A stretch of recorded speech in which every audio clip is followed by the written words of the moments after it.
So I have chapter 5, and I wanted to do something a little bit different than speaking over a PowerPoint slide.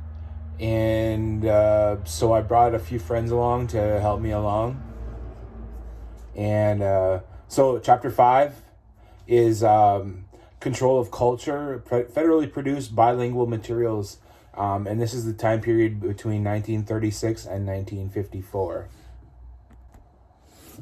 So in 1936, a man named Willard Walcott Beatty, he took over for the Indian education, and was trying to be a little bit more progressive, and created this bi-monthly newsletter called Indian Education, for both BIA teachers and staff. And he had an interesting vision of American Indian education. I'll let him speak to that.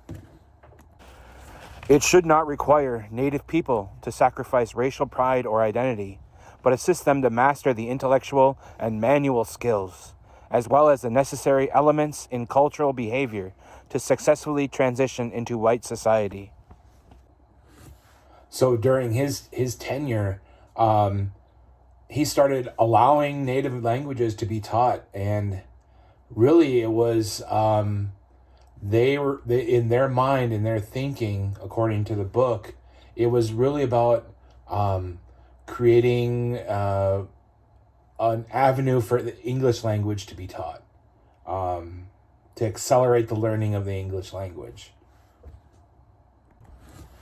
What was really interesting too is that they during the I guess the BIA we started to create books for children, because there had been no books. So when we talk about safety zones, the life readers were being were quote the barometers of their time, indicators of where the boundary lines between safe and dangerous cultural difference were being drawn. As you have all read, in here there was this thing called the Pueblo Life Reader, where they in one of the books that they created called Sun Journey, they followed the path of Zidu, which is a Zuni person, fictional character. But what was really strange is that in the arc of the storyline, Zidu feels that his life at home is really good, but there are so many benefits of going to the boarding school, and they lay out all of these different things, like being warm, being fed, all of these things to make people feel safe at boarding schools. They even went so far as to put out that the children were able to go home for a year to attend ceremonies and do things, Zuni things, which was totally false. And the real underlying theme is that Zuni culture was a thing of the past, and it had to stay in the past, could not be in the present or in the future. Part of this publication too is it was part of it was written in Zuni, part of it was written in English, so that the children coming home from boarding school would be able to indoctrinate the parents, grandparents, in English language. So these readers were created for Hopi, for Zuni, for I guess the different Pueblos, for Navajo, for Lakota, kind of some of the larger tribes, and they were really tailored to creating ideas of nationalism, beyond the community, beyond the tribe, beyond their family, to create a sense of being within the national sphere. But what I really found kind of fascinating was in the translation. Often the word for word translation was not quite up to, I guess English standards, or that's not the right way of saying it. I would say that the translation allowed the native speakers to kind of tell a truth with a deeper meaning, a deeper understanding of the language that the children weren't receiving through English instruction. And often the translations were kind of biting, were criticism of what was going on. But what was really cool is it was totally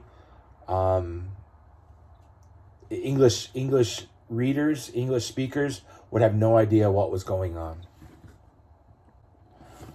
So Scott Preston is Navajo, and he spoke, or he was one of the translators for some of these early stories that were bilingual in nature.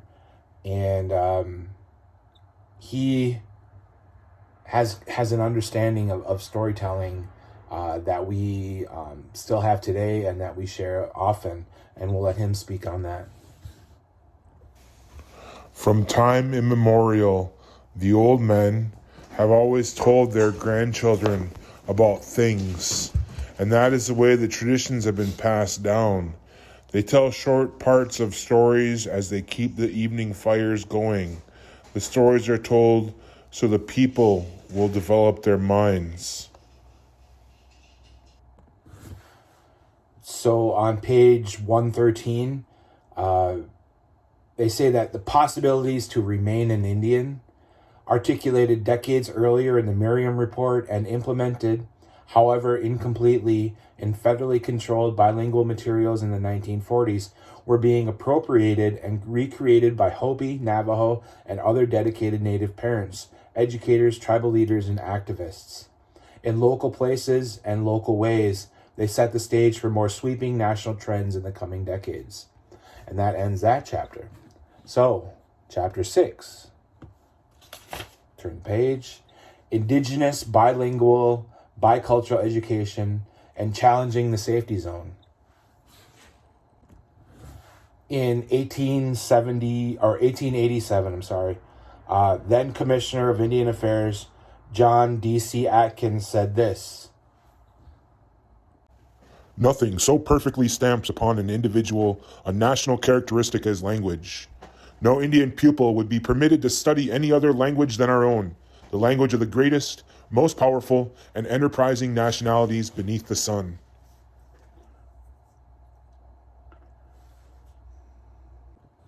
So no Indian talk was the rule in government schools all the way until from 1887 when Atkins said that until probably into the 20th century.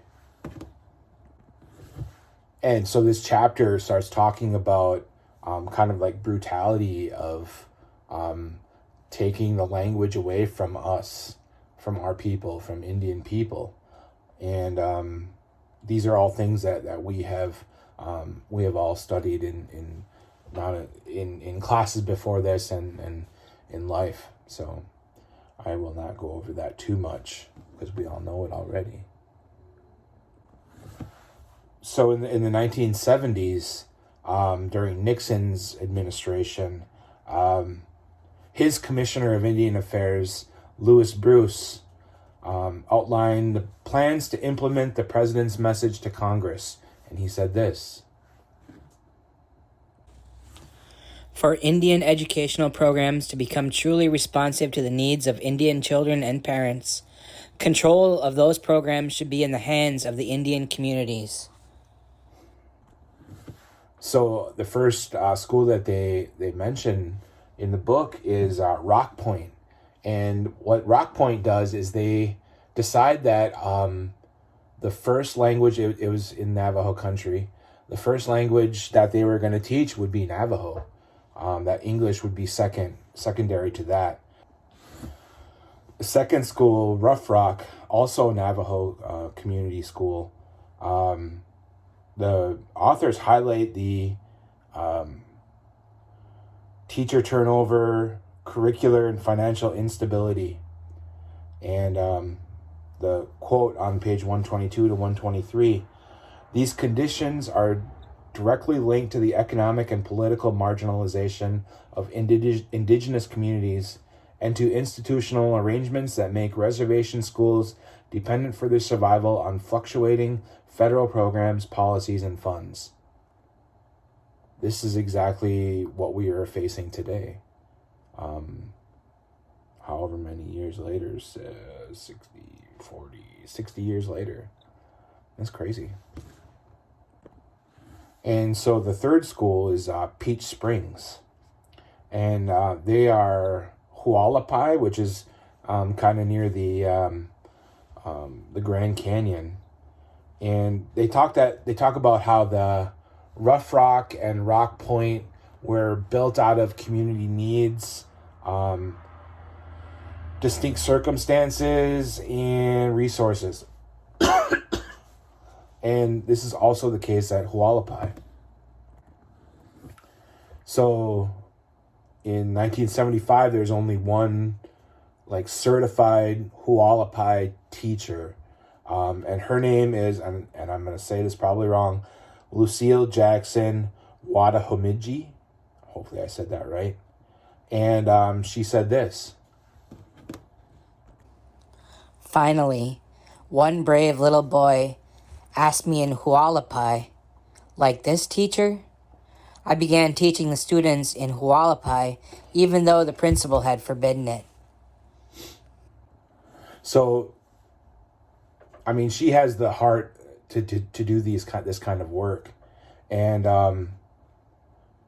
when they tried to introduce this into the school, the non-native teachers were at first very opposed to bringing in Hualapai materials, resources, language, because they thought it was a threat. They found it to be a threat to the regular curriculum. Regular, right? So lastly, they talk about some of the problems that we have seen for funding, and we still continue to see. And that on page 133, they say that achieving grant status, however, requires schools to meet standards defined and regulated not by tribes or local school boards, but by national or regional accrediting boards. This is the same thing that we're seeing in our efforts on the Menominee Reservation for our how we're going to proceed with our immersion charter school. And I'm going to leave the last quote to Dorothy Small, who is a member of the Rocky Boy Community School Board, when she testified before the American Indian Policy Review Commission in 1976. And this is what she said. Our people believe that control of education is a natural and inherent right. Nahal, Arlanen, and